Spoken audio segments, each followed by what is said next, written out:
தமிழ் மக்களுக்கு வணக்கம். நேத்து பார்த்தீங்கன்னாக்க, சாயந்திரம் ஒரு 4 மணி வாக்குல ஒரு செய்தி கசிய விடப்பட்டது. இந்த செய்தி யார் ஃபிளாஷ் நியூஸ்ன்னு போடுறாங்கன்னு பார்த்தீங்கன்னாக்கா, சன் நியூஸ் போடுறாங்க. சன் நியூஸ் இந்த செய்தியை போட்ட உடனேயே இத மத்த நியூஸ் ஏஜென்சிலாம் பிக்கப் பண்றாங்க. யாரெல்லாம் பிக்கப் பண்றாங்கன்னா, நியூஸ் 18 முக்கியமாக பிக்கப் பண்றாங்க. அப்புறம் தந்தி டிவி பிக்கப் பண்றாங்க. அப்புறம் பாலிமர் பிக்கப் பண்றாங்க. எல்லா செய்தி சேனலும் சொல்லி வைத்தார் போல பிக்கப் பண்றாங்க. முதல்ல யார் இந்த நியூஸ ஃபிளாஷ் பண்ணதுன்னா, சன் நியூஸ் ஃபிளாஷ் பண்றாங்க. என்ன அது செய்தி அப்படின்னு பார்த்தீங்கன்னாக்க, நம்முடைய செங்கோட்டையன் முன்னாள் அமைச்சரும், அதிமுகவுடைய மூத்த தலைவருமாக கருதப்படுகின்ற செங்கோட்டையன். இப்ப சமீப காலங்கள்ல அவர் நெறையவே பேச்சுல அடிபடுறாரு. ஏன் அப்படின்னாக்க, அவர் சில கருத்துக்களை தெரிவித்திருக்கிறார். அதிமுகவிலிருந்து வெளியேற்றப்பட்ட தலைவர்கள், அவர்களை மீண்டும் ஒன்று சேர்க்க வேண்டும். அதாவது இணைக்க வேண்டும் கட்சியில அப்படின்னு அவர் சொல்றாரு. இதற்கு மிக தெளிவாக பதிலும் சொல்லப்பட்டு விட்டது. அவர் இந்த மாதிரி குரலை எழுப்பின உடனேயே, அதுவும் கெடுவெல்லாம் வைத்தார். அதிமுக தலைமைக்கே பொதுச் செயலாளர் திரு எடப்பாடி பழனிசாமி அவர்களுக்கே கெடு வைத்தார் என்கிற நிலையில, அவருடைய செயல்பாட்டை கண்டிக்கும் வகையில அவருடைய கட்சி பதவி பறிக்கப்பட்டது. இப்படிதான் இந்த சூழல்ல தான் அவர் டெல்லிக்கு சென்றார், அமித்ஷாவை சந்தித்தார், நிர்மலா சீதாராமன் அவர்களை சந்தித்தார் அப்படின்னு அவர் சொல்றார். ஆனா அவங்க தரப்புல அப்படி எதுவுமே சந்திப்பு நடைபெறல அப்படின்னு சொல்லப்பட்ட சூழல்ல, புதிதாக ஒரு செய்தி கசிய விடப்படுகிறது. என்ன அப்படின்னாக்க, செங்கோட்டையன் டிடிவி தினகரன், அம்மா மக்கள் முன்னேற்றக் கழகத்தின் பொதுச் செயலாளராக இருக்கக்கூடிய திரு டிடிவி தினகரன் அவர்களை சந்தித்தார் அப்படின்ற ஒரு செய்தி. 1 மணி நேரத்திற்கும் மேலாக அந்த சந்திப்பு பெற்று வருகிறது இப்படின்னு ஒரு செய்தியை ஃப்ளாஷ் நியூஸாக போடுறாங்க. போட்ட உடனேயே அத்தனை செய்தி சேனல்களும் இதை கேரி பண்ணுறாங்க. அதுவும் எப்படி கேரி பண்ணுறாங்க? சந்தித்ததாக தகவல் அப்படின்னு சொன்னால் கூட நம்ம கேள்வி கேட்க போகிறதில்ல. சந்தித்தார் என்று உறுதிப்படுத்தப்பட்ட ஒரு தகவலாக இவர்கள் செய்தியை வெளியிடுறாங்க. மக்கள் அனைவரும் இதை பார்க்கிறார்கள். இதை வைத்து என்ன பண்ணுறாங்க, பன்னீர்செல்வத்திடம் ஒரு பைட் வேறு எடுக்கிறாங்க. பைட் எடுக்கிறாங்க. என்ன பைட் எடுக்கிறாங்க? இவங்க என்ன சொல்லி எடுக்கிறாங்கன்னா, இந்த மாதிரி செங்கோட்டையன் சந்தித்து வருகிறார் டிடிவி தினகரனை, நீங்கள் இதை பற்றி என்ன நினைக்கிறீர்கள் அப்படின்னு சொல்லிட்டு உடனே பன்னீர்செல்வம் ஒரு கமெண்ட்டை கொடுக்குறார். இப்போ கேள்வி என்ன வரும் எல்லார் மத்தியிலும்? ஓ, செங்கோட்டையன் இது செய்திருக்கிறார் போல இருக்குது அப்படின்ட்டு. இதை வைத்து உடனே 5 மணிக்கு இதை பிரேக் பண்ணுறாங்க. 7 மணிக்கு பார்த்தீங்கன்னாக்க மேலே எல்லா சேனல்லையும் சொல்லி வைத்தார் போல் இதையே வைத்து விவாதம்.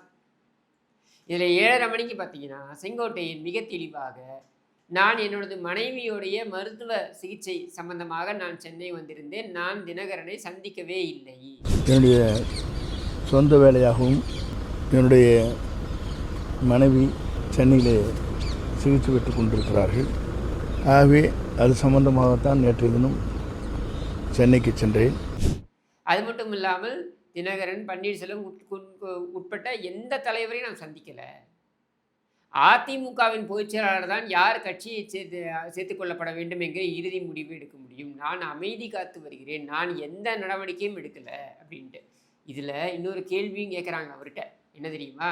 நீங்கள் டெல்லிக்கு சென்று திரு அமித்ஷா அவர்களையும் நிர்மலா சீதாராமன் அவர்களையும் சந்தித்ததாக சொன்னீர்களே, அது குறித்து அப்படின்னு கேட்கும்பொழுது அவர் சொல்கிறாரு, அவங்க தான் சொல்லிட்டாங்களே, நான் அவங்கள சந்திக்கவே இல்லைன்னு சொல்லிட்டாங்களே, இதுக்கு மேலே நான் பேசுகிறதுக்கு என்ன இருக்குது அப்படின்னு சொல்கிறார். அப்போ தெளிவாக இந்த மாதிரி ஒரு சந்திப்பே நடைபெறலை, இப்படி ஒரு நிகழ்ச்சியே நடைபெறலை.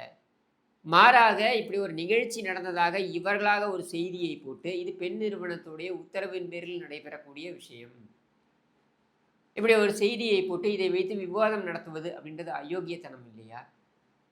இப்படியான விவாதத்தில் கலந்து கொண்டவர்கள் யாராவனா இருக்கட்டும், இவர்கள் அயோக்கியர்கள் இல்லையா? இந்த விவாதத்தை நடத்திய கார்த்திகை செல்வன் என்கிற அயோக்கியன் உட்பட மீடியாவில் இருக்கக்கூடிய அந்த மாஃபியா கும்பல் அயோக்கியர்கள் இல்லையா? இதை தோலுரித்து காட்ட வேண்டும் என்பதற்காக மட்டும் இதை நான் இப்போ பேசலை இந்த காணொலியில். இந்த கும்பல், இந்த பொறுக்கி ராஸ்கல்ஸ், இவர்கள் சோறு தின்னும் கும்பல் கிடையாது அப்படின்றத நான் ஆரம்பத்துலேருந்து சொல்லிட்டு வரேன். அதனால் இன்றைக்கி நேற்று நம்ம இதை பார்க்கல. கடந்த 4 ஆண்டுகளாகவே இதைத்தான் இவர்கள் வேலையாகவே வைத்திருக்கிறார்கள். அதிமுகவில் குழப்பம், இபிஎஸ் ஓபிஎஸ் என்று இதையே இவர்கள் விவாத பொருளாக வைத்து 4.5 ஆண்டுகளாக உருட்டி கொண்டிருக்கிறார்கள் என்கிற நிலையில், நேற்று இவர்கள் செய்தது ஒன்றும் புதுசு கிடையாது. ஆனால் நேற்று உண்மையிலேயே என்ன விவாதிக்கப்பட்டிருக்க வேண்டும் அப்படின்றத உங்கள் முன்னால் கொண்டு வர வேண்டும் என்பதற்காகத்தான் இதை காமிக்கிறேன். இப்போ பாருங்கள், இந்த இந்த நியூஸ் கிளிப்பை பாருங்கள். இதுதான் விவாதம். நேற்றுக்கு நியாயமாக நேற்றுக்கு என்ன விவாதமாக எடுத்துருக்கணும்? தமிழ்நாட்டில் 24 ஒரு அதிர்ச்சி அளிக்கக்கூடிய ஒரு அதிர்ச்சிகரமான ஒரு சம்பவம் நடைபெற்றது. அது என்ன அப்படின்னாக்கா, பகுஜன் சமாஜ் கட்சி, ஒரு தேசிய கட்சி. அந்த கட்சியுடைய மாநில தலைவராக செயல்பட்டு வந்த திரு ஆம்ஸ்ட்ராங் அவர்கள் படுகொலை செய்யப்பட்டார். அது எப்படி படுகொலை செய்யப்பட்டார்? இதெல்லாம் மக்களுக்கு திரும்ப திரும்ப நினைவூட்டப்பட வேண்டும் என்பதற்காக நம்ம சொல்கிறோம். எப்படி படுகொலை செய்யப்பட்டார் என்றால், மக்கள் நடமாட்டம் அதிகம் இருக்கக்கூடிய ஒரு குறுகிய தெரு. அங்கே அவருடைய மனை அவர் கட்டிக்கிட்டு இருக்காங்க. அதை மேற்பார்வை செய்வதற்காக அவர் சென்றிருந்த பொழுது, அங்கே அவ்வளவு மக்கள் இருக்கக்கூடிய நடமாட்டம் இருக்கக்கூடிய இடத்தில் அனாயசமாக நடந்து வந்து ஒரு கும்பல் அவரை வெட்டி சாய்த்து விட்டு செல்கிறது. இது எல்லாமே சிசிடிவியில் பதிவாகிறது. வெட்டி சாய்த்ததோடு இல்லாமல் அந்த கும்பல் என்ன பண்ணுறாங்க, அங்கிருந்து 4 போலீஸ் ஸ்டேஷன் தள்ளி போய் அண்ணா நகர் கிட்ட இருக்கக்கூடிய போலீஸ் ஸ்டேஷனில் சரண்டர் ஆகிறாங்க. நாங்கள் தான் வெட்டினோம் அப்படின்னு சரண்டர் ஆகிறாங்க. இப்படின்றது தான் நம்ம பார்த்த சம்பவம். இதில் பல பேர்களுடைய தொடர்பு இருக்குது, அதுவும் முக்கிய பிரமுகர்களுடைய தொடர்பு இருக்குது, கட்சி தலைவர்களுடைய தொடர்பு இருக்குது அப்படின்னு பேசப்பட்டு வந்த நிலையில், அதுவும் செம்பியம் காவல் நிலையத்திலிருந்து ஒரு சில 100 மீட்டர் தொலைவிலேயே இந்த சம்பவம் நடைபெற்றது. துணிகரமான இந்த சம்பவம் நடைபெற்றிருக்கிறது அப்படின்ற ஒரு சூழலில் தான் இது குறித்த விசாரணை மேற்கொள்ளப்பட்டு வந்தது. அந்த விசாரணையில் அரசியல் தலையீடு இருக்கிறது அப்படின்ற குற்றச்சாட்டை பகுஜன் சமாஜ் கட்சியை சேர்ந்து தலைவராக இருக்கக்கூடிய திரு ஆனந்தன் அவர்கள் ஆரம்பம் முதலே எழுப்பி வருகிறார். இது சார்ந்து அவர் நீதிமன்றத்திற்கு சென்றிருக்கிறார். நீதிமன்றத்திற்கு சென்ற பொழுது அங்கே நிறைய தடங்கல்கள் போடப்படுகிறது. அந்த தடங்களையும் மீறி நேற்று வரலாற்று சிறப்புமிக்க ஒரு உத்தரவை உயர் நீதிமன்றம் பிறப்பிக்கிறது. அது என்ன? இந்த வழக்கை சிபிஐயிடம் ஒப்படைக்க வேண்டும் அப்படின்றதால் அந்த உத்தரவு. இந்த உத்தரவு வரக்கூடாது என்பதற்கு பல்வேறு இளைஞர்களை கொடுக்கிறது தமிழக அரசாங்கம். முக்கியமாக காவல்துறை வினோதமான ஆர்கியூமெண்ட் எல்லாம் கொண்டு போய் வைக்கிறாங்க. என்ன மாதிரியான ஆர்கியூமெண்ட்டை கொண்டு போய் வைக்கிறாங்க தெரியுமா நீதிமன்றத்தில்? அதாவது ஆம்ஸ்ட்ராங் அவர்களுடைய குடும்பத்தினருக்கு இந்த விசாரணையில், சிபிசிஐடி நடத்தக்கூடிய இந்த விசாரணையில் முழு திருப்தி இருக்கின்ற காரணத்தினால இந்த விசாரணையை நாம் சந்தேகிக்கவே கூடாது. ஆம்ஸ்ட்ராங் யாரால் கொலை செய்யப்பட்டார் அப்படின்றத விசாரிக்கணுன்றது தான் சிபிசிஐடியுடைய வேலையாக இருந்திருக்க வேண்டும். அதில் யாருக்கு திருப்தி, யாருக்கு திருப்தி இல்லை என்பதெல்லாம் சிபிசிஐடைய வேலையாக இருக்கக்கூடாது. விசாரணையை முழு மூச்சுடன் நடத்த வேண்டும், நேர்மையாக நடத்த வேண்டும் என்பது மட்டும்தான் அவர்களுடைய வேலையாக இருக்க வேண்டும். ஏன், அவர் குடும்பத்தினரே கூட சந்தேக வலயத்திற்குள் கொண்டு வரப்பட்டிருக்கலாம். அப்படி இருக்கும் பொழுது அவர்களுக்கு திருப்தி, அதனால் வேறு யாரும் கேள்வி கேட்கக்கூடாது அப்படின்னா, ஆம்ஸ்ட்ராங் என்பவர் ஒரு குடும்ப தலைவர் என்பதையும் கடந்து ஒரு கட்சியின் தலைவர். பொது இடத்தில் அந்த குற்றச்செயல் நடைபெற்றிருக்கிறது.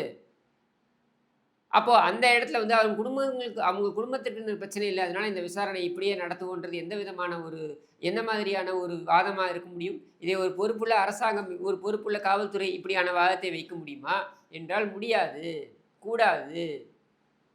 இதில் பார்த்தீங்கன்னாக்கா அவருடைய மனைவியை பாவம் பகடக்காயாக பயன்படுத்தி இருக்கிறார்கள் இவர்கள், மிரட்டி வைத்திருக்கிறார்கள் அப்படின்ற குற்றச்சாட்டை எல்லாம் நாமே கூட முன்வைத்தோம்.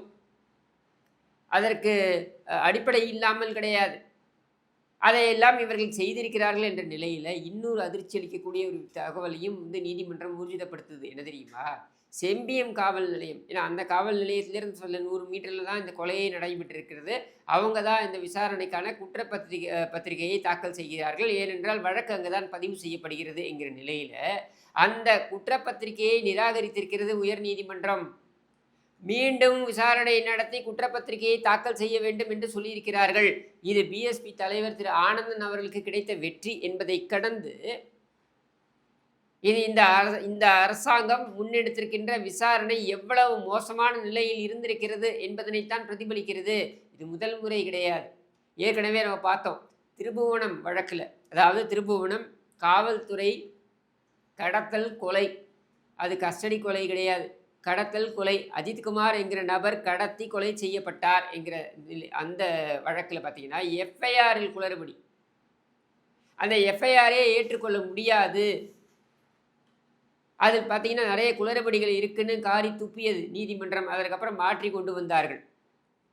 அதுபோல அண்ணா பல்கலைக்கழக வழக்கிலும் பார்த்தீங்கன்னாக்கா, பல்வேறு கேள்விகளை காவல்துறையுடைய விசாரணையை நோக்கி கேள்விகள் வைக்கப்பட்டது அப்படின்றதை நம்ம பார்த்தோம். இப்படி ஒவ்வொன்றிலும் இவர்கள் குட்டு வாங்கி கொண்டிருக்கிறார்கள்.